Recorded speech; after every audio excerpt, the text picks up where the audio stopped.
Cette conférence va maintenant être enregistrée.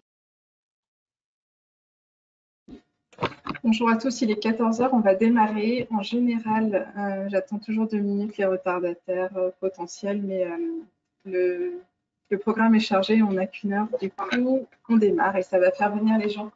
Bonjour à tous, merci d'être là. Je m'appelle Françoise Gorga et je travaille pour l'ANIA, donc l'Association nationale des industries alimentaires.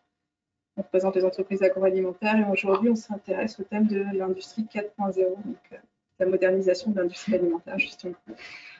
C'est un sujet qu'on doit prendre en charge au niveau du secteur.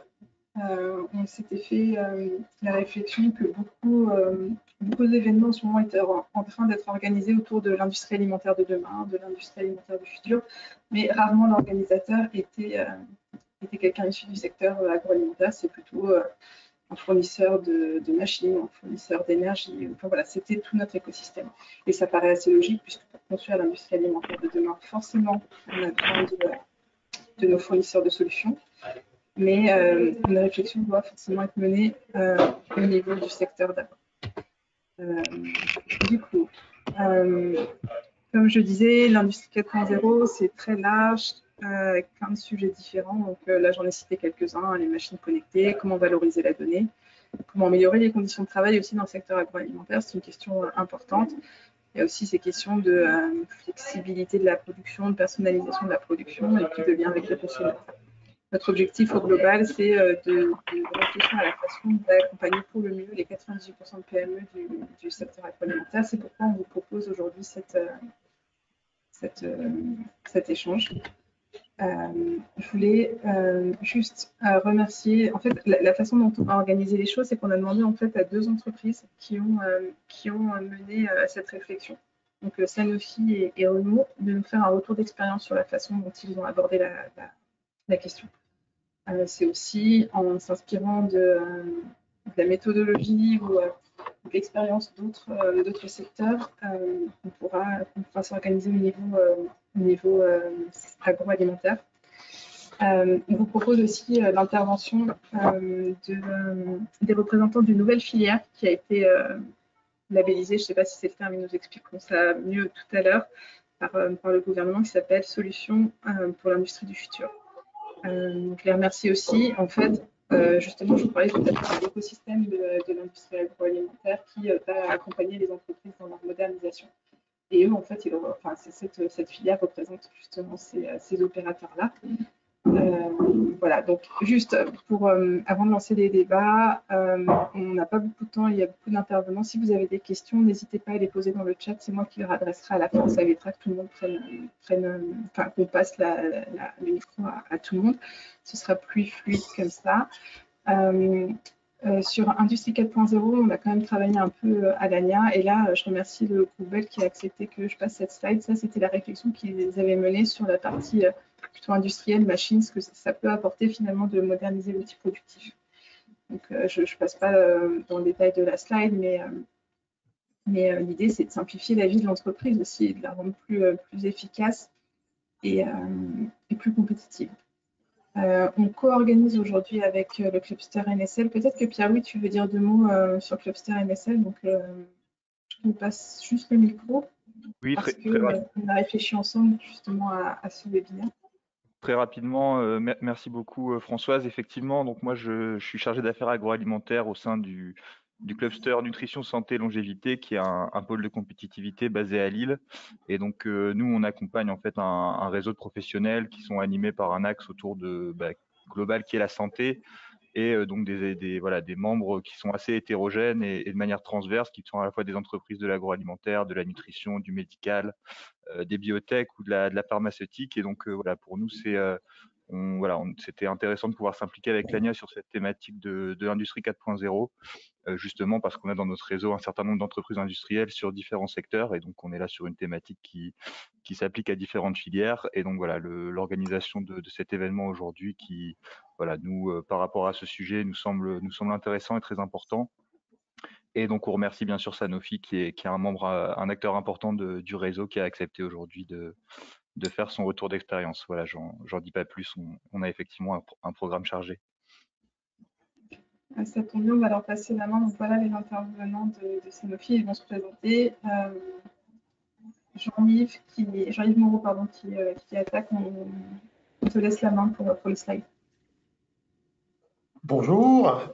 Écoutez, nous sommes en effet très, très heureux de participer à cet échange et nous remercions le cluster Nutrition Santé des Hauts-de-France et l'ANIA de leur invitation pour apporter le témoignage de Sanofi dans cette démarche 4.0.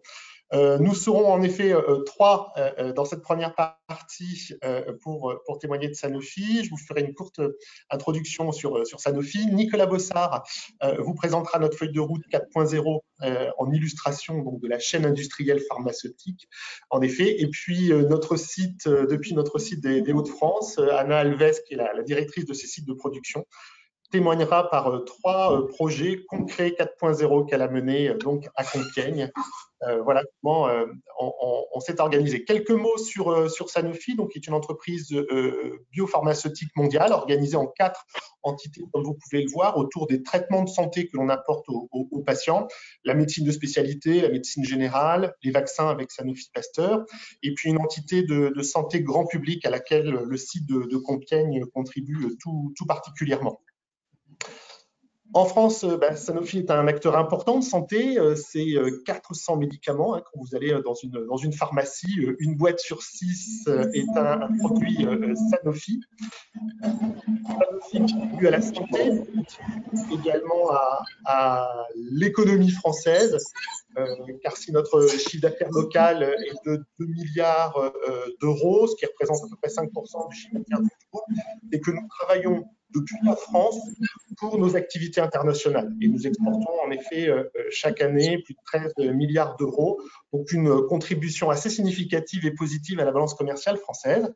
Nous investissons en France, en effet, dans notre outil industriel et dans l'innovation. Ça représente pour notre secteur, dans l'outil industriel, un tiers des budgets industriels et puis la moitié des investissements de R&D en matière de santé, donc une contribution économique assez conséquente, qui en plus bénéficie à toutes les entreprises françaises avec lesquelles on travaille, nos partenaires, nos sous-traitants. Elles sont près de 6 000 en France. Alors sur cette slide, vous voyez que Sanofi dispose d'une empreinte unique sur le territoire. C'est 25 000 collaborateurs, c'est 32 sites dans 10 régions métropolitaines, dont les Hauts-de-France, dont on parlait.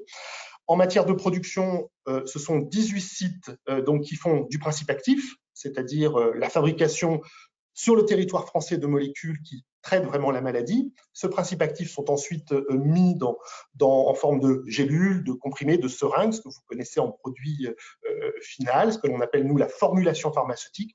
Et puis également, sur le territoire français, des sites qui font de la bioproduction. Là, il s'agit de biothérapie extrêmement innovante, il s'agit de vaccins. Voilà. Nous avons aussi donc des sites de R&D, de la recherche, des sites de distribution et puis nos sites support sur le territoire. Des sites qui participent vraiment à la dynamique de leur territoire, et Anna pourra en parler, une dynamique économique, des sites aussi qui s'engagent dans des programmes RSE de proximité, et puis qui mènent par l'innovation la transformation de notre outil industriel pour les rendre performants, compétitifs. Et là, je vais laisser la parole à Nicolas Bossard qui va vous présenter justement cette feuille de route industrielle 4.0. Merci beaucoup Jean-Yves, bonjour à tous. Si tu veux passer tout de suite sur le slide suivant, une petite introduction de cette partie pour dire, donc moi je vais me concentrer sur la partie digitalisation de nos sites industriels par rapport à ce que Jean-Yves vous a présenté. On est simplement là sur la politique qu'on a mis en place pour nos sites de production, et en revanche c'est quelque chose qu'on a développé sur l'ensemble de nos sites mondiaux. Donc par rapport aux 18 sites de production en France que Jean-Yves a mentionné, on en a 70 dans le monde, globalement, qui participent tous de ce programme. Alors, dans l'industrie pharmaceutique, on s'y est pris, en fait, par rapport à d'autres industries, beaucoup plus tardivement. Et en fait, on avait un certain nombre d'initiatives locales, évidemment, depuis quelques années, mais c'est seulement en fin 2017, en fait, qu'on a décidé de structurer un peu notre approche en matière de digitalisation et de maîtrise des données. Vous le voyez, cette slide est assez autoporteuse, simplement. dans un souci voilà, maximiser l'impact, de standardiser un peu nos solutions et puis d'aller plus vite dans notre feuille de route de déploiement, on a lancé un programme en tant que tel pour structurer cette démarche. Je te propose, Jean-Yves, de passer sur le slide suivant. De manière assez classique, mais on pourra y revenir si ça vous intéresse, je ne vais pas être trop long à ce stade, on s'est appuyé sur ce qu'étaient nos objectifs en matière de performance industrielle pour fixer cette feuille de route. D'abord en s'appuyant sur des benchmarks qui sont propres à l'industrie pharmaceutique, c'est l'outil POBOS qui nous compare par rapport à nos pairs. Évidemment, notre plan stratégique, et puis en partant aussi d'un certain nombre d'interviews et de points de difficulté qu'on a identifiés à cette occasion. On s'est également inspiré d'autres industries beaucoup plus matures que nous dans cette problématique de la digitalisation. Je pense notamment à l'aéronautique, à l'automobile, qui voilà, ont 15 ans d'avance sur l'industrie pharmaceutique dans ce domaine. Avec, en point de perspective, évidemment, dans les premiers projets qu'on a cherché à conduire, ce qu'était la valeur apportée par le projet, évidemment sa faisabilité technique, et puis aussi ce que je mentionnais par rapport à la logique de déploiement dans tout le groupe, une problématique de capacité à l'étendre à l'ensemble des sites du groupe. Même si on l'a conduit d'abord sur des sites individuellement, la logique de sélection des projets, c'était qu'ils puissent être partagés sur l'ensemble du réseau industriel. Et Jean-Yves, je te propose de passer au slide suivant, qui est celui sur lequel je vais m'attarder le plus longuement. C'est vraiment notre feuille de route qui s'appuie sur 5 grands piliers. Le premier à gauche, qu'on appelle Integrated Industrialization, c'est l'idée de faire un lien beaucoup plus fort entre la partie R&D et la partie mise en production des avancées, des découvertes qui sont faites dans nos labos de développement. Historiquement, en fait, c'est assez long entre le moment où vous développez une nouvelle molécule, un nouveau produit, et puis le moment où vous êtes capable de le produire pour que les patients puissent en bénéficier. On a cherché à gagner du temps. Vous voyez, l'objectif qu'on s'affiche, c'est de réduire ce temps de développement de 20%, essentiellement en intégrant un certain nombre de données beaucoup plus tôt dans nos lignes de production, en ayant aussi des campagnes de validation qui sont faites beaucoup plus en amont que ce n'était le cas jusqu'à présent. Puis je pourrais revenir après un peu sur ces éléments si vous le souhaitez. Le deuxième pilier, c'est tout ce qui concerne la connexion de nos équipements sur nos lignes de production. Donc c'est le petit pavé en haut à droite là sur le slide, avec 2 outils qu'on a plus particulièrement développés. Et alors évidemment, ça nous permet d'avoir une mesure beaucoup plus en direct de tout ce qui est OII, à travers la connexion et le suivi de la performance de nos outils. Et puis, ce qu'on appelle c'est l'outil FACT, là, c'est la tour de contrôle, en fait, de l'ensemble de notre cycle de production. Donc, Jean-Yves l'a mentionné tout à l'heure en introduction. Pour résumer, dans l'industrie pharma, vous avez 3 grandes étapes de production. Vous avez le principe actif, qui est la première étape, qui en général est fait dans une usine particulière. Et ensuite, c'est envoyé dans une deuxième usine, qui peut être d'ailleurs assez sur un autre continent, ça peut être assez éloigné, qui met en forme pharmaceutique ce principe actif sous forme de gélules, de sirop, de seringues, etc. Et puis la troisième étape, c'est le conditionnement. Et en réalité, on avait souvent des temps assez longs entre ces différentes étapes.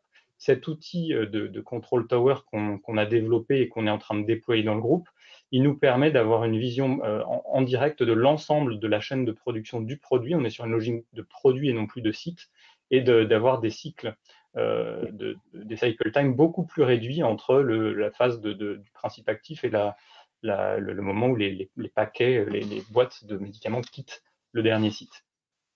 Troisième pilier, c'est tout ce qui est lié aux Connected Teams et Operations. Donc là, d'ailleurs, Anna donnera un exemple tout à l'heure sur ce qui se fait à Compiègne pour tout ce qui est IOBEA, mais l'idée, c'est d'avoir beaucoup plus de connectivité des ouvriers, des collaborateurs directement sur la chaîne de production. Je ne vais pas trop développer, mais ça permet d'accélérer le temps de la maintenance, le partage et la vision en direct de la production.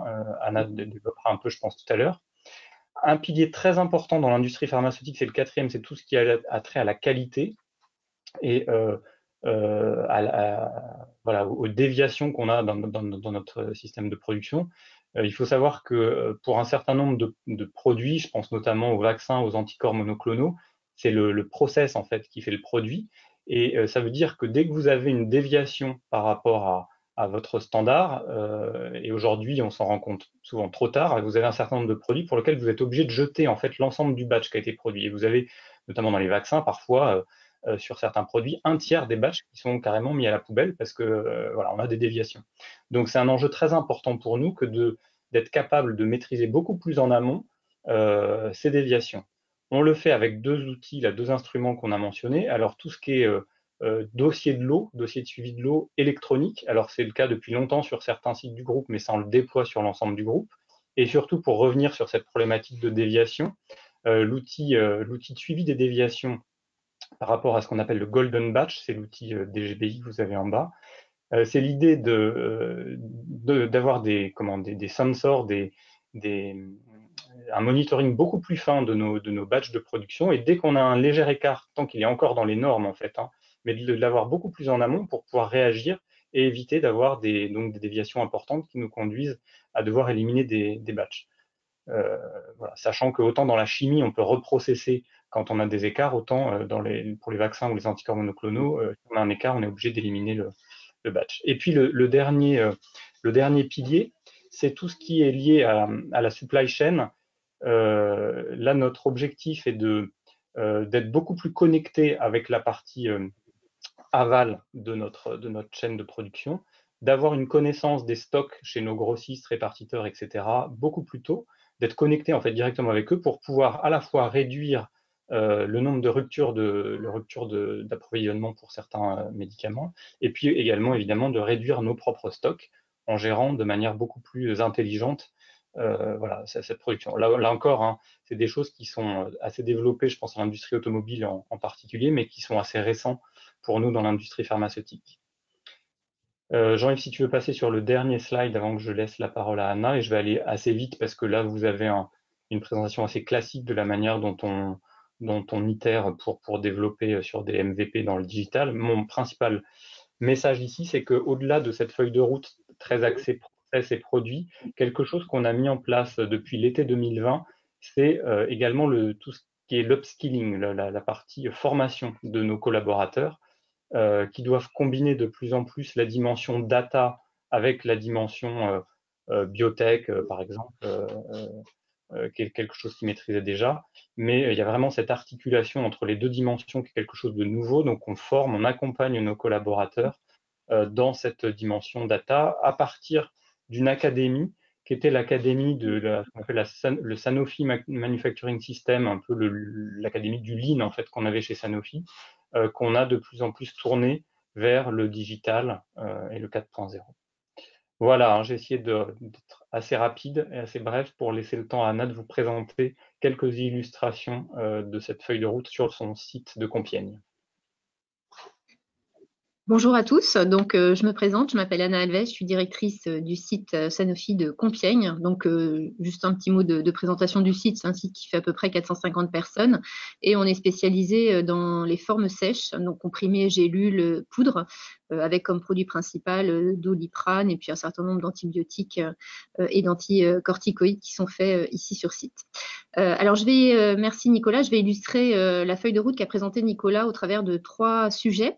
Le premier qui est les AGV, le deuxième qui est le flux visuel de fabrication, donc qui va illustrer le point équipe connectée, et le dernier sujet sur les data et la gestion des données. Si tu veux passer, Jean-Yves. Alors voilà, première illustration que je voulais vous donner par rapport à ce qui peut se faire sur le site de Compiègne, c'est le sujet des AGV, donc qui n'est pas un sujet nouveau, ce sont donc des chariots automatisés qui permettent de transporter des charges lourdes, notamment sur les magasins du site. Donc on a un réseau AGV sur le site qui existe depuis 25 ans à peu près, donc qui est relativement obsolète, et on est en train de le transformer et d'installer une nouvelle génération d'appareils de ce type-là, avec l'avantage que le réseau qu'on a actuellement, ce sont des appareils qui sont philo-guidés, donc qui demandent en termes d'infrastructure un certain nombre de choses à mettre en place, et la nouvelle version de ces appareils-là qui vont être installés seront par guidage infrarouge, et donc ça permettra d'avoir beaucoup plus de souplesse en termes de transformation et d'évolution de ce réseau de philo guidés. Donc l'avantage de ce type d'équipement, c'est qu'il nous permet de nous affranchir de l'humain au travers de ces activités-là. Et donc ça nous permet de travailler 24 heures sur 24, 7 jours sur 7, avec des équipements qui sont relativement fiables et interconnectés avec des magasins automatisés qu'on a également sur site. Alors j'aurai en fin de présentation une petite vidéo avec le témoignage d'utilisateurs qui permettra aussi de montrer l'intérêt que ça peut avoir pour les collaborateurs du site. Si tu veux passer, j'avance rapidement parce qu'on est un petit peu en retard. Voilà, alors une deuxième illustration, c'est tout un sujet autour de la connectivité des équipes. Donc, c'est aussi une transformation qu'on a sur site, notamment, alors ce que vous voyez sur la photo en haut, c'est une des illustrations qui est ce qu'on appelle le flux visuel. En fait, sur une des étapes de production qui s'appelle la fabrication, c'est une étape qui est relativement complexe avec beaucoup d'équipements, un portefeuille produit qui est très large et un bâtiment qui est également très vaste sur 3 niveaux, etc. Donc, c'est très difficile de visualiser où sont les produits, quel est le statut de chaque lot, etc. Donc, depuis de nombreuses années, on utilisait un système visuel de tableau de bord avec une réunion quotidienne autour de ce tableau avec toutes les fonctions pour créer des cartes qui correspondent, chaque carte correspondant à un lot. Et tous les jours, on faisait avancer ce lot dans le flux avec un certain nombre de systèmes de magnettes et autres pour identifier le statut de chacun de ces lots, pour savoir ce qui, au bout du process, allait sortir dans la journée. Et donc, ce flux a été digitalisé au travers d'un système qui s'appelle IOBEA, et donc qui permet maintenant de créer les cartes correspondant à chacun des lots de manière automatique depuis SAP, qui est notre outil de gestion de production, et donc depuis n'importe quel PC de l'atelier ou de n'importe quel bureau, hein, il suffit d'avoir un PC connecté à Internet, on peut visualiser ce flux et faire avancer les cartes, donc les lots, dans le flux process, modifier le statut du lot, mentionner s'il y a une problématique ou pas, s'il y a un blocage, mentionner s'il y a une étape de maintenance sur un équipement. Et ça, c'est visible de n'importe qui, depuis n'importe où sur le site ou même sur d'autres sites. Et l'avantage aussi de cet outil, c'est que c'est relativement ludique et intuitif. Et donc, il y a maintenant l'ensemble de nos opérateurs qui se connectent régulièrement à ce flux pour savoir ce qu'ils ont à faire et faire avancer leur propre carte. C'est vrai que c'est assez sympa de voir le produit qui avance aussi dans ce flux. Et c'est voilà, c'est un outil qui fonctionne bien, on le verra également sur la vidéo. Et si tu passes, Jean-Yves, merci. La dernière illustration que je voulais montrer, c'est l'utilisation des données. Alors, comme le disait Nicolas, c'est une vraie transformation en compétences notamment, et on commence à voir arriver sur site des métiers qu'on n'avait pas avant, notamment des métiers de data analyst, parce que, alors notamment dans l'industrie pharmaceutique, mais c'est le cas dans beaucoup d'autres industries, mais on génère énormément de données qu'on n'exploite pas forcément, avec des fichiers sources qui sont répartis sur différents répertoires. On a des SAP, on a des dossiers de l'eau électronique, on a des fichiers Excel, on a des fichiers de gamme, enfin voilà, des choses comme ça. Et donc juste l'illustration que je mettais ici, c'est un exemple qui a été mis en place au magasin, qui est un outil de charge capacité, avec la difficulté qu'on avait d'anticiper la charge en termes d'activités, puisqu'on a des activités qui sont extrêmement variées au magasin. Et grâce à cet outil, donc sur la base de différents fichiers sources, alors notamment le planning de présence et le planning de compétences de l'équipe, toutes les données SAP sur les commandes à réceptionner, tous les fichiers de gamme sur les temps nécessaires de réception, d'étiquetage, de prélèvement des matières, des articles de conditionnement, on a pu mettre en place donc un outil digitalisé extrêmement facile à utiliser, qui permet de faire l'analyse charge capa quotidienne, et ce sur 6 mois, sur l'activité du magasin. Donc on le verra en démonstration tout à l'heure également, avec pour intérêt que ça donne énormément d'autonomie aux équipes pour planifier leur activité, et globalement on a vu une amélioration de la productivité grâce à cet outil. Alors je vous propose de visualiser la petite vidéo, je pense que ça parlera mieux. Jean-Yves, si tu veux bien la lancer.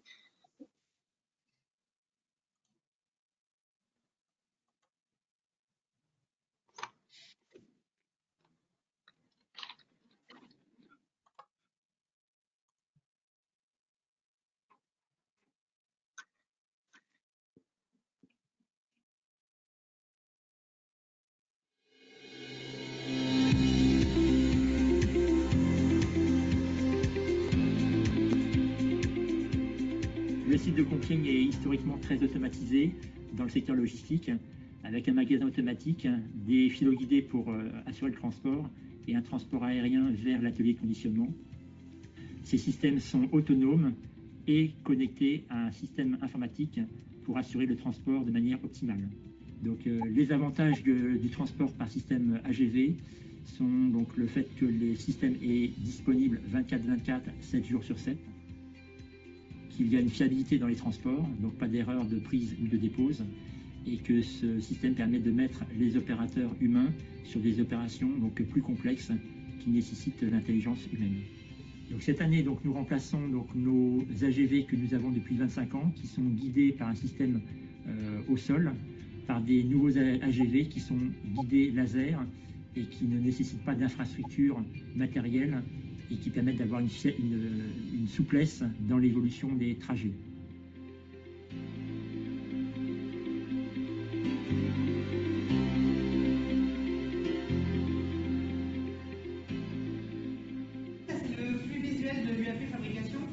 C'est un flux qui nous permet de suivre l'avancement des lots, l'état des lieux de chaque équipement, le statut des lots également. Originellement, avant l'arrivée des écrans digitaux, on avait un flux papier qui fonctionnait de la même manière avec des petites cartes qui étaient déplacées manuellement. Le problème du flux en papier, c'est qu'il était disponible et visible à un seul endroit dans l'atelier. Avec le flux digital, on est connecté sur tous les PC, on peut avoir l'information en temps réel de ce qui se déroule dans l'atelier, de l'avancement des lots, de partout sur le site, voire même en centrale et sur d'autres sites. Donc pour nous, c'est un vrai gain de temps. Ça évite d'avoir beaucoup d'échanges de mails, beaucoup d'appels pour savoir où tel ou tel lot est dans l'avancement. Et on a une deuxième dimension qui est très intéressante, c'est qu'on a aussi le statut des équipements en temps réel. On sait par exemple que sur l'équipement H2, on a une panne. Dans ce cas-là, on peut changer et on peut informer immédiatement tous les membres du site, que ce soit les services techniques, la direction ou le planning, que cet équipement-là est en panne.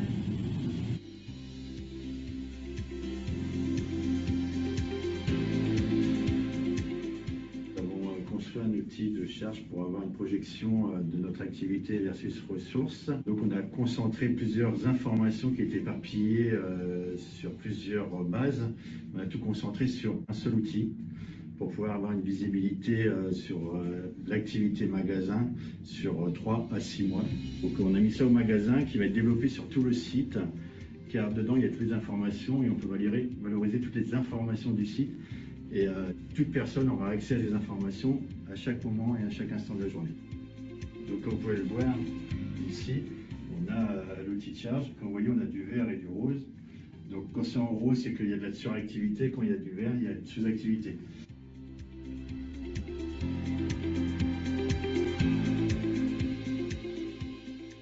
Donc l'outil permet comme avantage d'avoir une réactivité, une flexibilité très importante au niveau du magasin, mais aussi du site.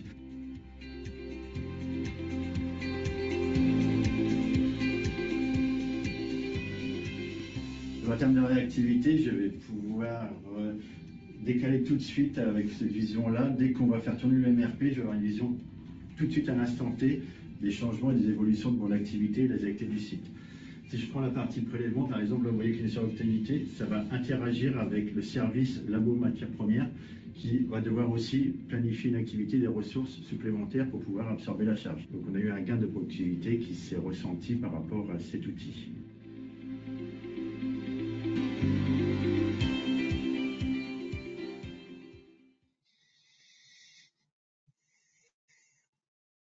Merci Jean-Yves. Voilà ce que je voulais vous montrer pour Compiègne. Juste un petit complément aussi sur ce sujet data et puis utilisation d'outils. Alors, le petit tableau de bord qu'on a vu là sur la partie logistique, c'est fait sur un outil qui s'appelle Power BI, mais il y a aussi des outils qui s'appellent ClickSense, donc c'est des choses très simples. Et donc, on a créé sur le site de Compiègne en début d'année un club digital et on a essayé de recruter dans les différents services des personnes dont c'est pas le métier, mais qui ont une appétence pour l'informatique, pour essayer de développer ce type d'interface dans la plupart des services du site, puisqu'il y a des besoins de partout, et donc rendre autonomes les différents départements sur le développement de ce type d'outils qui permet de consolider un certain nombre de données et d'offrir des outils de pilotage de manière relativement simple. Voilà ce que je voulais vous présenter. Merci beaucoup. Merci à tous. Merci. Du coup, on va passer la parole tout de suite à Thierry Dano pour Renault. Je vous rappelle que vous pouvez, j'ai vu qu'il y avait quelques questions, posez vos questions directement dans le chat, je leur adresserai en fin de webinaire. Donc, bonjour à tous. Moi, je suis Thierry Dano. J'ai un rôle d'expert leader à Industrie 4.0. Donc, à ce titre-là, c'est la filière expertise au sein de Renault. Et à ce titre-là, on réfléchit sur les orientations qu'on doit donner à nos process industriels dans le cadre des évolutions et de toutes les technologies qui peuvent arriver sur le marché. Donc là, je vais vous présenter un petit sujet. C'est finalement le cœur qu'on considère extrêmement important dans l'industrie 4.0. C'est la structuration de la donnée et la capture des données industrielles. C'est un des éléments fondamentaux si on veut pouvoir faire un certain nombre de choses dans nos usines demain. Donc, si on regarde, donc Renault, un petit peu, je repasse un petit peu Renault là. Donc aujourd'hui, Renault, pour ceux qui ne connaissent pas, donc c'est 5 marques, c'est Renault, Dacia, Renault Samsung Motor en Corée, Alpine et Lada. C'est une alliance Renault, Nissan, Mitsubishi. Et c'est pour la partie manufacturing du groupe Renault, c'est 38 sites de production, 13 sites de logistique, et ça dans 16 pays. On a plus de 115 000 employés. Et en termes de production, on produit à peu près 3 600 000 véhicules et 155 000 véhicules dans les usines de nos partenaires. On livre à peu près 3 800 000 moteurs, 3 400 000 boîtes de vitesse et 4 millions de châssis. Et dans la partie fonderie, on transforme 80 000 tonnes d'aluminium et 187 000 tonnes d'acier et des dérivés. Donc derrière, si on regarde un petit peu les piliers de la transformation digitale du monde de Renault, donc on retrouve des sujets que finalement tout le monde a en tête. Donc on a chez nous la partie Real-Time Data Driven Operation, dans lequel on retrouve la mise à disposition des données en temps réel pour tout le monde, la logique de control tower, un peu ce qu'a présenté Sanofi précédemment. On a la logique de full track and trace. Il y a des évolutions de réglementation au niveau de l'automobile qui nous demandent de pouvoir fournir la preuve qu'on a construit des véhicules bons. Donc, on a un certain nombre d'ambitions autour de la traçabilité complète, produits, pièces et process. Ensuite, on a toute une logique autour de la flexibilité de la supply chain et des usines, avec des éléments autour des criticités et des risques de nos fournisseurs, des optimisations d'inventaire, de la production synchronisée qui nous permet d'améliorer tous nos stocks bord de chaîne. Et puis, deux autres sujets, finalement le process 4.0, où on parle de maintenance conditionnelle et prédictive, de fabrication additive avec des impressions 3D, d'intelligence artificielle au sein de l'amélioration du manufacturing, de digital twin. Et puis, un dernier item qui a été aussi présenté par Sanofi, c'est la notion de connected workforce. Donc, finalement, la tablette ou les écrans à disposition du personnel de fabrication et tous les nouveaux outils de formation en réalité virtuelle, réalité augmentée et tout ce qu'on peut faire avec les nouvelles technologies. Si on rentre un petit peu dans la logique de la data, qu'on considère extrêmement importante dans notre approche industrielle, on avait finalement comme situation initiale un certain nombre d'outils qui sont hérités du passé, qu'on a fait vivre de manière parallèle. On a des outils autour de la traçabilité, des outils autour de la maintenance conditionnelle, des outils autour du pilotage de nos moyens par des systèmes de type ERP ou de type MES. On avait peut-être d'autres systèmes parce que finalement, condition monitoring, si vous écoutez le marché, vous allez avoir des fournisseurs qui vont vous proposer des solutions. Alors nous, on a des exemples autour des robots, par exemple, où on a la marque ABB qui nous a présenté une solution de monitoring des robots, mais on a aussi Fanuc qui nous a proposé une autre solution. Et donc finalement, on a plein de solutions et en fait aucune possibilité d'interopérer les données entre ces différents systèmes. Et à chaque fois, on se retrouve des fois à mettre des connecteurs multiples sur nos équipements industriels pour pouvoir récolter des données pour ces différents usages. Qu'est-ce qu'on a aussi en termes de solutions industrielles présentes dans nos usines? On a beaucoup de solutions de traçabilité, hein. Rien que pour les usines de mécanique dans les ateliers de Renault, on a 40 systèmes de traçabilité en parallèle. Donc voilà, quand vous avez un incident client, c'est très compliqué d'aller faire de la recherche et ça nécessite la disponibilité des gens et la compétence de chaque personne sur chaque système. On a beaucoup de générations d'équipements, hein. On a des installations qui datent des années 80 et puis bien sûr sur les dernières lignes, des installations très très récentes. Et vous imaginez bien qu'entre chaque génération, on n'est pas capable d'exploiter les mêmes données. On a des diversités de composants, on parle beaucoup d'automatisme, et on a des diversités de protocoles. Bien sûr, l'évolution des technologies fait qu'on a beaucoup plus de richesse aujourd'hui que l'on avait dans les années 80. Donc quand on a mis en place ça, on s'aperçoit qu'on a beaucoup de silos, et un des enjeux de l'industrie 4.0, c'est de bien désiloter cet ensemble-là. Donc on a travaillé finalement sur les besoins, on a qualifié finalement ce qu'on avait comme données disponibles dans nos machines, dans tout ce qui pilote nos process industriels, tout ce qui fait de la manutention, tout ce qui fait des contrôles process, hein, on parle de caméras, on parle d'un certain nombre, et puis il y a tout ce qui est objet connecté qu'on rajoute pour mettre des nouveaux capteurs parce qu'on les a pas de présent. On a quantifié un peu les besoins qu'on avait. On a besoin d'avoir une vision finalement sur l'état des machines, sur l'état des stocks, sur la traçabilité produit, la traçabilité process, la notion de mesure en dynamique des informations, des photos ou des vidéos disponibles, et puis des compteurs de production pour savoir finalement où on en est dans notre fabrication. Et puis on a identifié finalement qu'on avait aussi plusieurs clients de la donnée. La donnée, elle peut être exploitée par la qualité, par l'énergie, par la maintenance, par les métiers de l'automatisme, par la fabrication. Et puis j'en loupe bien sûr plein parce que on s'est aperçu qu'en déployant cette approche-là, on avait des nouveaux clients qui s'exprimaient et qui étaient finalement intéressants. Donc on s'est intéressé à la question et on a travaillé sur un standard unique de captage pour répondre à tous ces besoins de l'entreprise. Et on a mis en place en 2017 finalement un projet qui s'appelait Connected Plant et puis après qui s'est décliné en différents sous-projets. Et surtout, on a mis en place un slogan fort où on voulait collecter une fois et utiliser autant de fois qu'on veut la donnée et ne pas multiplier les espaces de stockage. Donc, pour arriver à ça, en fait, on a travaillé sur de la standardisation. Donc, on a finalement deux couches importantes là sur la partie captage qui est ce qu'on appelle le Data Industry Referential, où on construit finalement les modèles de données. Alors, quand on dit modèle de données, alors c'est une arborescence, c'est un dictionnaire et une manière de structurer la donnée qui fait qu'elle soit exploitable de n'importe quelle typologie de machine qui délivre de la donnée. On a aussi une couche d'acquisition de données qui permet de reprendre cette logique d'exposition de données dans les data models et qu'on va implémenter au niveau de chacune des machines.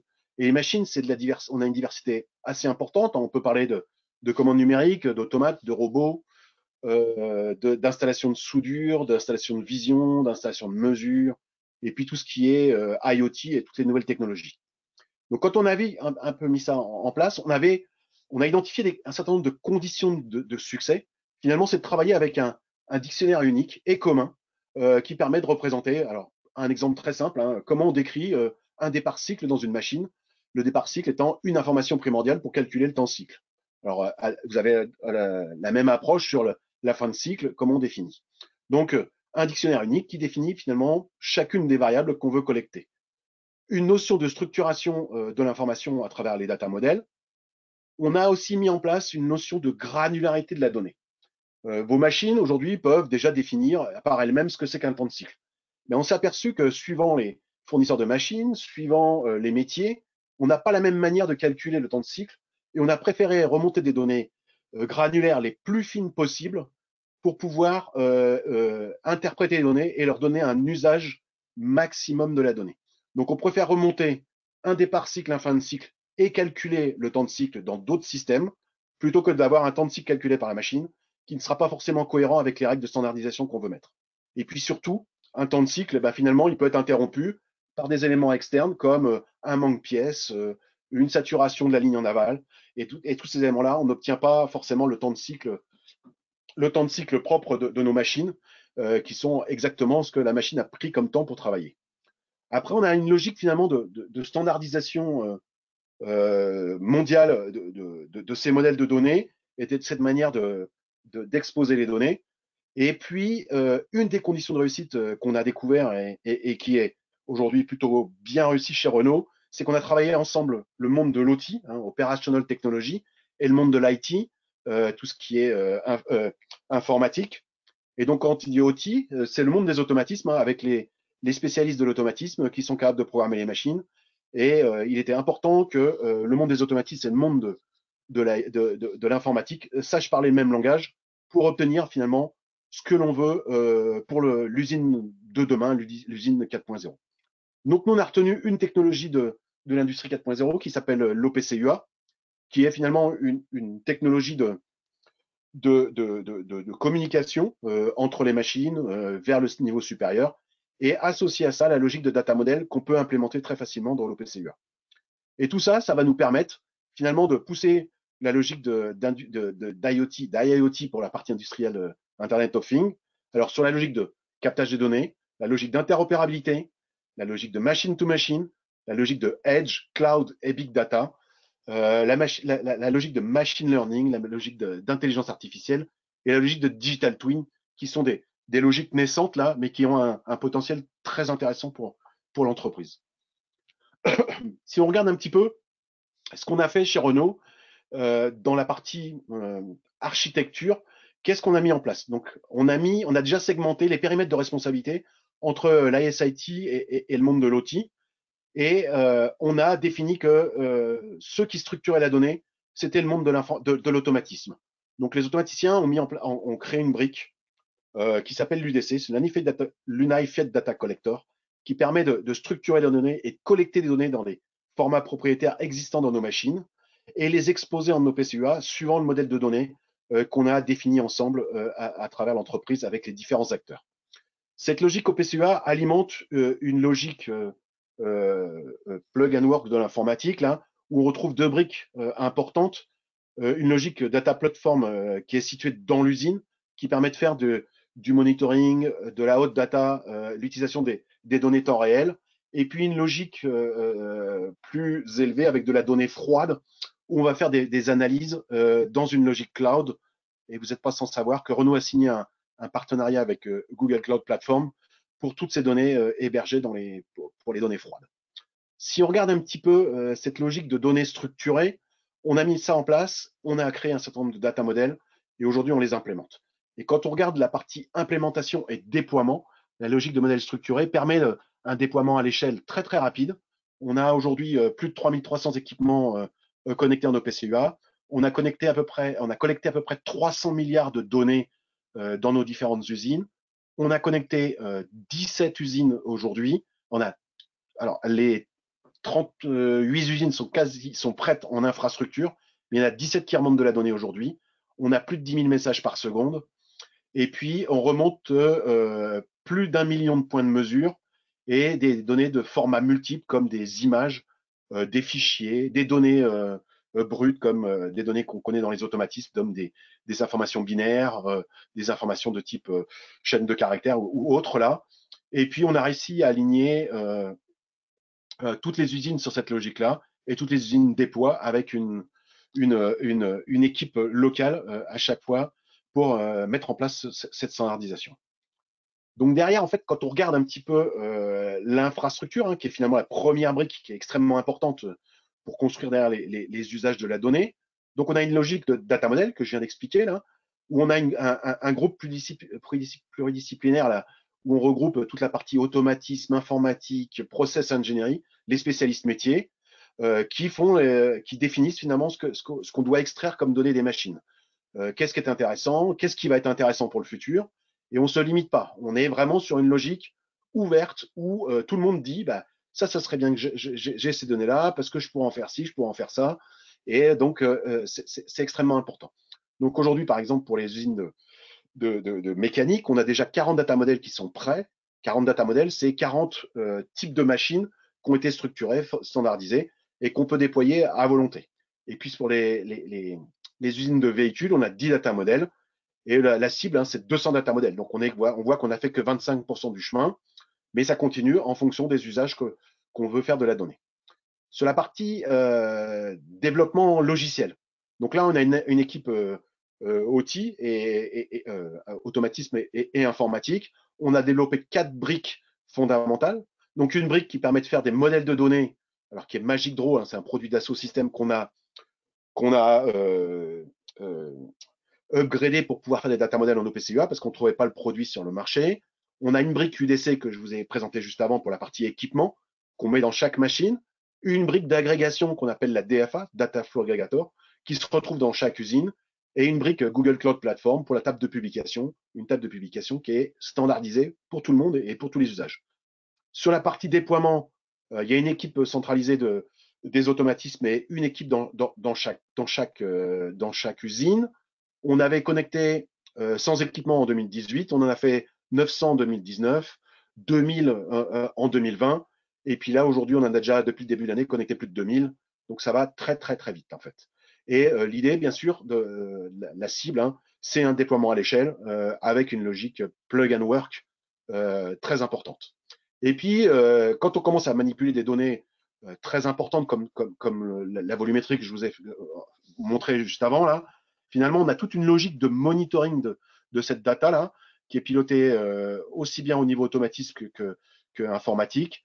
Et on a mis dans les gènes des développements un certain nombre d'informations supplémentaires pour pouvoir monitorer à chaque étage les problèmes de performance de nos flux de données.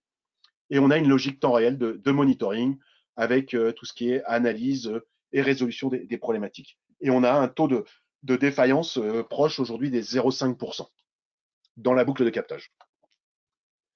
Donc, associé à ça, donc on a créé un programme là, depuis fin 2019 qui s'appelle Industry Data Management, qui permet de fédérer toute l'entreprise alors, sur la partie digital manufacturing, où on retrouve là, finalement la logique data acquisition, la logique data industry referential, où là, on va commencer à faire des opérations d'agrégation entre les données véhicules, données pièces, données opérations, données transactions, les données machines, les données du packaging, et on va pouvoir mettre à disposition des données structurées qui, pardon, excusez-moi.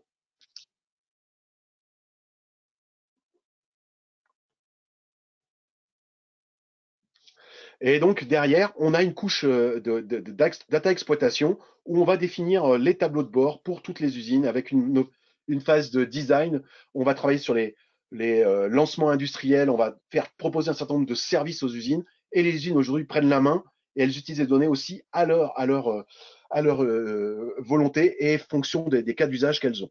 Donc, on parle de traçabilité, on parle de rappel, de campagne de rappel, de maintien en performance des moyens, d'approvisionnement, de production, de distribution, voilà, tous les éléments. Et l'ambition, bien sûr, de ce programme-là, c'est de casser les silos pour le manufacturing et la supply chain de toutes ces données qu'on peut collecter de manière transversale. Et comme elles sont structurées, on a toute une approche finalement assez innovante avec des fondations là qui nous donnent aujourd'hui un avantage compétitif avec ces données unifiées et contextualisées et toute la logique de l'infrastructure de captage là qui est important. Et puis toute l'amélioration de la performance qu'on retrouve aujourd'hui, qui est au centre de la valorisation de ce qu'on peut faire au niveau de la data. Si on regarde le slide suivant. Thierry, on est un peu pris par le temps. Oui, je vais juste 2 minutes là. Donc on a travaillé sur la partie données, sur les parties, par exemple, sur la partie tôlerie, on a travaillé sur les temps de cycle, on a travaillé sur les points qu'on a donné standardisés, sur les robots de soudure, sur les mesures de couple. Et comme tout ça, c'est un espace uniformisé, c'est très facile. Et puis après, tout ce qui est données. Et comme ces données-là sont dans un espace standardisé, on a des gains très rapides et des déploiements très, très simples. Donc, une petite phase, je vais vous montrer un petit peu en démonstration un peu ce qu'on collecte comme données en dynamique. Donc là, ici, en fait, la DFA, Data Flow Aggregator, qui est la donnée qu'on collecte. Là, aujourd'hui, on a à peu près 10 000 variables par seconde, 1 million de points de mesure. On a 800 serveurs OPC-UA répartis dans les usines et les différentes usines qui sont connectées. Si on regarde un petit peu juste en détail, ça, c'est la vision d'une usine qui collecte à peu près 71 000 points de mesure. Et pour une usine, si j'ouvre un élément, j'ai l'arborescence et la donnée structurée. Ici, on a un espace robotisé. Et pour chaque robot, j'ai une logique d'exploitation et d'exposition de la donnée avec des notions d'abonnement ou désabonnement en fonction des cas d'usage. Quand on a un petit pictogramme, là, on a une donnée, on a un abonnement. Sinon, si on n'utilise pas la donnée, on ne s'abonne pas. Donc, on n'en pollue pas tous les tuyaux et on ne pollue pas les espaces de sauvegarde avec toutes ces données.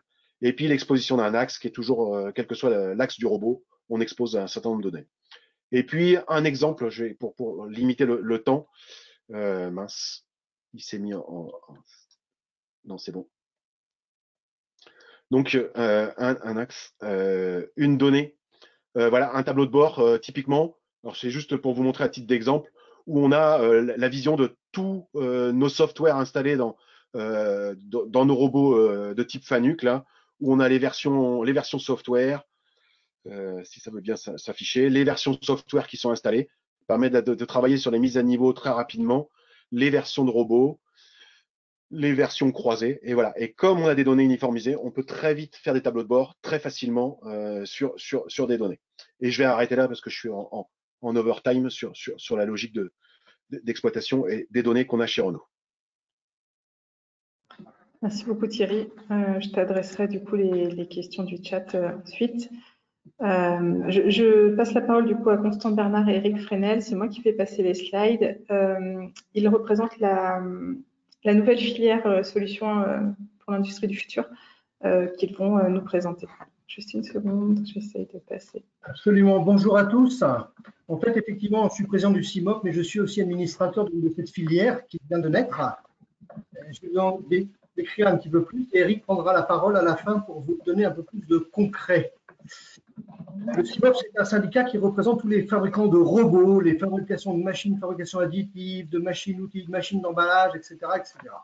Donc, la filière, on se posait la question, pourquoi une nouvelle filière? Eh bien, on a fait faire une étude par Accenture en 2019 qui reprenait une première étude de 2014 pour nous montrer où en est l'industrie en France. On s'est aperçu que la valeur ajoutée créée par les fournisseurs de machines et de solutions industrielles, c'était 36 milliards en France, bien loin devant l'Allemagne qui fait 100 milliards de plus, 135 milliards, et même l'Italie qui fait 48 milliards. Donc, on s'est posé des questions. Qu'est-ce qu'il faut faire? Et là-dessus, on s'est posé la question, comment rendre visibles les offreurs de solutions français? Quand je parle d'offreurs de solutions français, n'est-ce pas, ce ne sont pas que du Made in France, ce sont des solutions qui viennent de France. Voilà, c'est ça. Donc, une collaboration beaucoup plus directe entre les industriels clients et offreurs. Alors, les clients, ce sont par exemple Sanofi et Renault, et les offreurs, ce sont des gens qui sont les fournisseurs de robots, les fournisseurs de machines, etc., etc. Comment on a pu travailler? Eh bien, j'ai pris mon bâton de pèlerin, comme on dit, et à partir du mois de juillet 2020, j'ai rencontré tous les présidents de filières. Pour mémoire, j'ai rencontré Antoine Baule pour l'ANIA, j'ai rencontré Olivier Bogilot pour la santé, Luc Châtel pour l'automobile, le GIFAS, les matériaux de construction, etc., etc. Donc, l'objectif, c'était de renforcer la force du plan de relance. Vous savez qu'il y a un plan de relance, et là, tous les gens que j'ai rencontrés, tous les présidents, parce que je n'ai rencontré que les présidents avec leurs directeurs généraux, Françoise était avec moi ce jour-là, tous ont été favorables à la création de cette filière. Il ne restait plus qu'à la présenter au Premier ministre et au ministère de l'Industrie, et notamment Pannier-Runacher. Donc, c'est ce qu'on a fait. On a présenté un dossier, et ce dossier a été labellisé au début du mois d'avril, puisque le Premier ministre en personne a trouvé que c'était une excellente idée et qu'il fallait aller plus loin. Et cette filière, elle repose sur quelque chose de très, très important qui est la colonne vertébrale. C'est une plateforme qu'on a fait développer par Dassault Systèmes et qui est entretenue par Visiative. Et je reviendrai dessus un petit peu plus tard pour vous expliquer comment ça fonctionne. Alors, qui travaille dans cette filière? Qui a le slide suivant? Voilà. Ça vient effectivement de l'Alliance Industrie du Futur. Vous connaissez tous l'Alliance Industrie du Futur, donc ça a été créé justement pour mettre autour de la table tous les industriels et réfléchir à l'industrie du futur, la digitalisation, la décarbonation, etc., etc. Et là-dedans, il y a eu un écosystème industriel qui a été constitué par les syndicats professionnels, je précise que je ne suis pas payé par les syndicats professionnels, mon métier est ailleurs. D'accord? Moi, je suis un bénévole pour toutes ces entreprises. Donc, il y avait le CIMOP, le GIMELEC. Le GIMELEC, il faut savoir que pour répondre à M. Danet, le GIMELEC, c'est lui qui supporte au PCUA France, le Syntec numérique, Tech1 France, etc. Et il y a plein d'organisations, de fédérations. Et c'est très important, le CEALIS, parce qu'on travaille un peu dans la recherche aussi, le CETAL, le CETIL et les grandes écoles. Bien sûr, on a le support de BPI France et du gouvernement. Donc, on va très très loin. En fait, on veut vraiment que tout le monde participe. D'accord? Donc, dans cette offre aussi, ben, on est en train de faire rentrer des clusters. Là, tout à l'heure, j'ai entendu le cluster DSL. Moi, je vais reprendre contact avec lui parce que c'est super intéressant. En fait, il faut qu'on travaille tous ensemble. En fait, il est là. Le sujet est là. C'est comment travailler tous ensemble. Hein? Les projets structurants, ils sont proposés. D'ailleurs, c'est la base de ces projets structurants que le Premier ministre a validé. On a des projets collaboratifs avec les 18 filières. On en a déjà qui sont bien avancés. On travaille bien ensemble. On cherche avec l'ANIA. On cherche à optimiser, mais on va y venir avec Eric tout de suite derrière. Il y a aussi des projets transversaux, n'est-ce pas? Quand on dit les collections RDI, ben on va essayer de faire travailler ensemble, ce qui n'est pas très facile. Le CEA, LIST, le CETIM, le CERIB, les grandes écoles, etc. Pour ce qui est de la formation, bien sûr, ça c'est l'UIMM qui en est responsable. L'international, alors c'est un peu plus facile parce que le président de cette filière, c'est Frédéric Sanchez. Vous le connaissez, c'est le président de FIV, mais c'est aussi le président du MEDEF international. Donc voilà, donc là on avance bien. Alors juste un petit mot là pour aller rapidement et je voudrais laisser la parole à Eric sur la plateforme, le slide suivant. La plateforme, c'est un site donc qui est géré par nous avec une solution la solution bien connue, hein, 3D Experience de Dassault Systèmes. Voilà. D'un côté, on a les offreurs de solutions et on a les chercheurs de solutions, c'est-à-dire les clients. Et qu'est-ce qu'on fait? On essaie de mettre tout le monde ensemble, on va y arriver parce qu'aujourd'hui, on a déjà plus de 200, ça vient d'ouvrir, hein, c'est ouvert depuis le 9, on a déjà plus de 200 candidats qui se sont mis dessus. Donc, il y aura tous les lauréats de France Relance et vous n'êtes pas sans savoir que avant-hier, Mme Pannier-Runacher a annoncé le plan France Relance. 175 millions mis à disposition des industriels avec une subvention de 20%. Il faudra se dépêcher, ce n'est ouvert que pour 2 mois.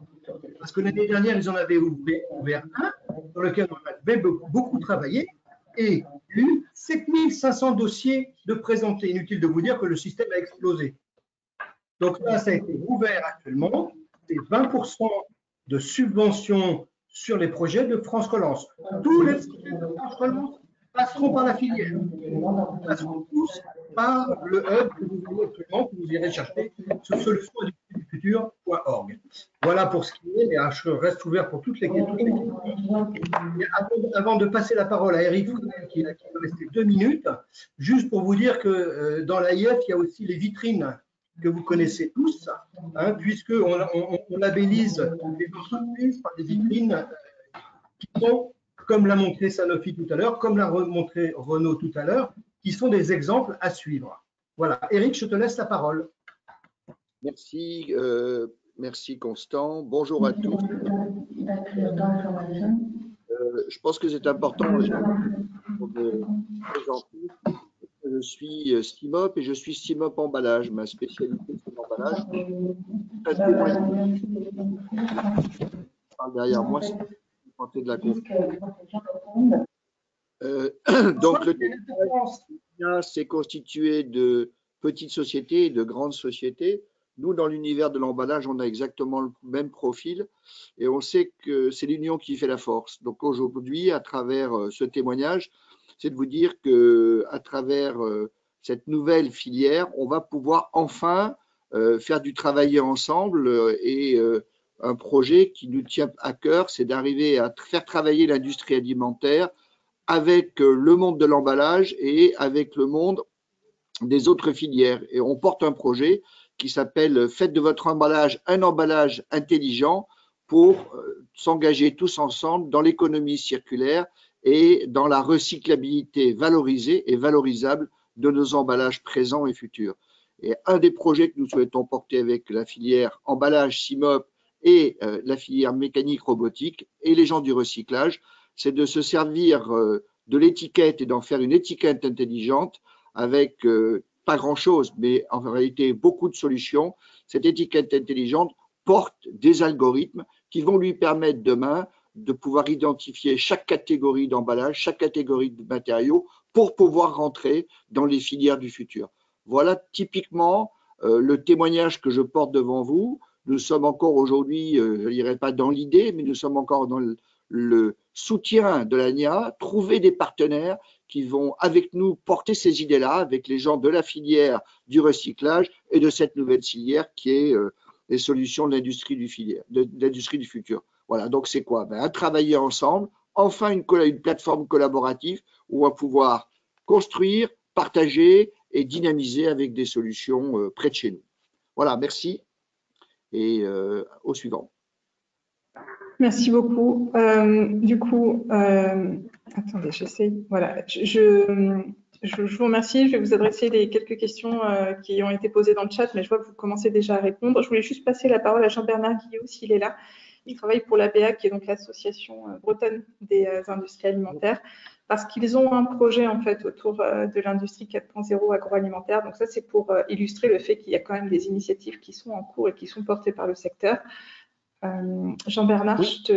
je passe tes slides, mais je te laisse la. Ouais, merci beaucoup. Merci Françoise. Bonjour à tous. Donc, comme indiqué, donc, je suis Jean-Bernard Guyot, chef de projet à l'ABE, Association bretonne des entreprises agroalimentaires. On représente 200 entreprises et sites adhérents, ce qui représente un peu plus de 50 000 salariés sur la Bretagne. Je vais faire vraiment très rapidement le tour de ce programme qu'on a monté récemment. C'est parti d'un constat qui était que les entreprises agroalimentaires se sont pas encore vraiment, enfin en Bretagne du moins, se sont pas toutes emparées du sujet de l'usine du futur et des technologies 4.0, et notamment les TPE, PME. Et donc on a senti qu'il y avait une vraie attente là-dessus, et on a monté ce programme pour répondre justement à ces besoins. Et les objectifs sont assez clairs. En gros, c'est de démystifier les technologies du futur, enfin de l'usine du futur, pour ce type d'entreprise, et de leur montrer aussi que ce ne sont pas forcément des technos réservés aux grands groupes ou aux grandes structures, et ni à d'autres secteurs d'activité, mais que c'est bien applicable dans l'agroalimentaire au sein de tous les territoires bretons, quelles que soient les tailles d'entreprise.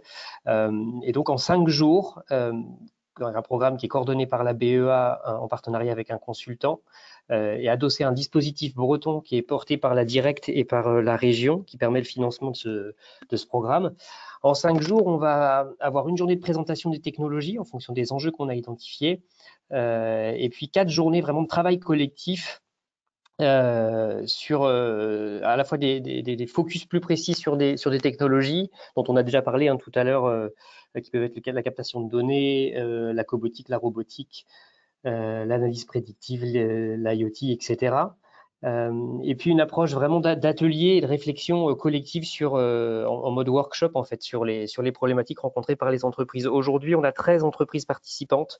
La plus petite, c'est une fromagerie qui fait 10 employés.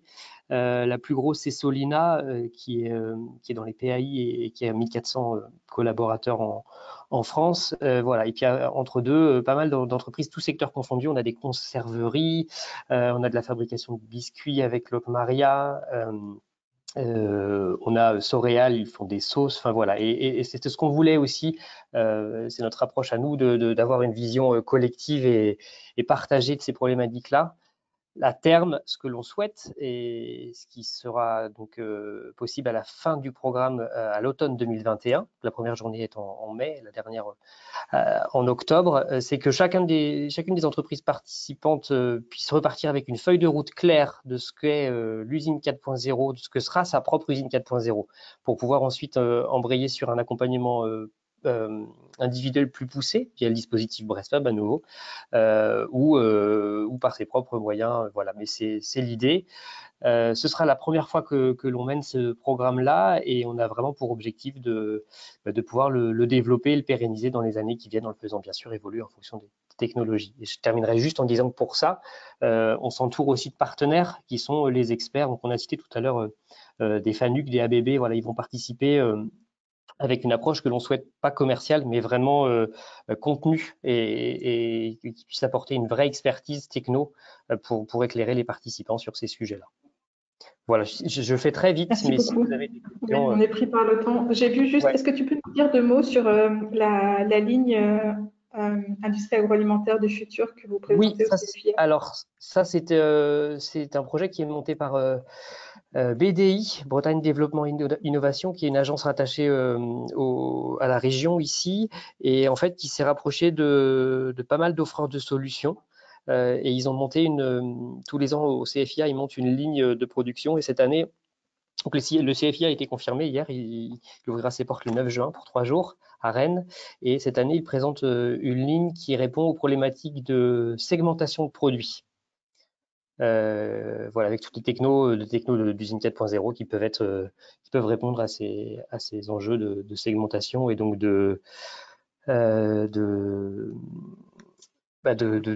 production en plus petite quantité avec des séries, un nombre de séries plus importantes. Voilà. Merci beaucoup.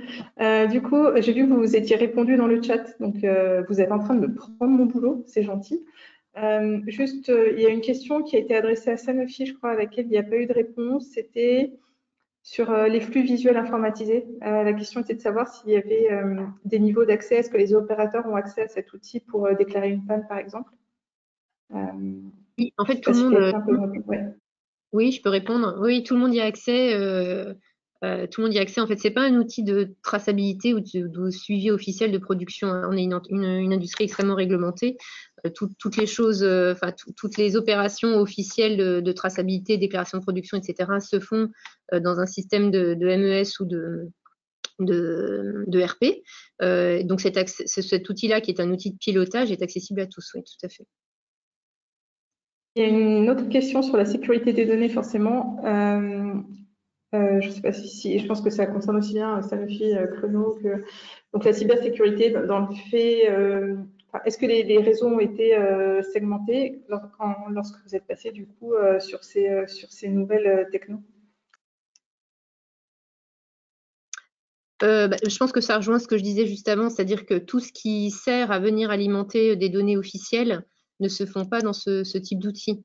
On a d'autres systèmes type MES, dossier de l'eau électronique, ERP qui sont validés et qui sont, eux, soumis à des niveaux d'accès différents et une accessibilité spécifique en fonction des profils et des rôles des uns et des autres, que ce soit les déclarations de production, les statuts qualité, etc. Je ne sais pas si ça répond à la question. Moi, je peux répondre pour Renault. Oui. Donc oui, nous, on a souffert en 2017 de la crise WannaCry, là. Donc, on a lancé depuis un gros chantier de sécurisation. Et aujourd'hui, on segmente les réseaux. Les réseaux IoT sont sur des VLAN particuliers. Et on a mis des pare-feux un peu partout, en fait. Et les automatismes comme l'informatique sont sur le pont parce que tout le monde est impacté sur ces sujets-là. Merci de vos retours. On a malheureusement dépassé le temps. Je n'ai pas été un bon maître du temps. Merci de votre compréhension. Ce que je vous propose, en fait, l'objectif là, c'était vraiment de découvrir, et je remercie tous les intervenants d'aujourd'hui, ce que ça pouvait apporter finalement à une entreprise et la façon dont Sanofi et Renault ont abordé le sujet de la modernisation de leur outil de production. Il nous semble essentiel de mener d'organiser peut-être la discussion au niveau du secteur agroalimentaire en intégrant toutes les initiatives déjà existantes. Donc, on en a vu une avec l'ABA tout à l'heure, et en bénéficiant aussi de des compétences de notre écosystème, donc la filière solutions pour l'industrie du futur qui a été présentée en fait partie, et on en a d'autres en tête. L'idée, c'est d'organiser les choses et peut-être de créer un mouvement, une dynamique qui faciliterait finalement la transition des entreprises. On pense notamment aux PME. Ce que je vais vous proposer, c'est à la suite de ce webinaire, vous allez recevoir de toute façon le lien vers le replay, les présentations qui sont diffusables comme un résumé du moment qu'on a passé ensemble. Et j'ajouterai à ça une question. Est-ce que vous êtes prêts est-ce que cela vous intéresse finalement de travailler sur cette thématique-là pour le secteur agroalimentaire? Et je recontacterai toutes les personnes qui auront répondu oui pour essayer d'échanger, peut-être d'organiser une session de brainstorming sur la façon dont on pourrait organiser le travail. Si c'est bon pour vous, je vous remercie beaucoup tous, aussi bien présentateurs que participants pour votre temps. Moi, j'ai appris plein de choses, c'est très intéressant. Je vous propose d'arrêter l'enregistrement ici et on vous enverra les liens vers le replay, les présentations et justement cette proposition de rejoindre la dynamique portée par tous les acteurs du secteur, que ce soit NSL, l'ANIA, la BEA, sur le sujet de l'industrie agroalimentaire 4.0. Merci à vous. Merci à vous. Merci à bientôt. tous. Merci beaucoup, au revoir. Merci, au revoir. Merci, au revoir. Merci à tous, au revoir.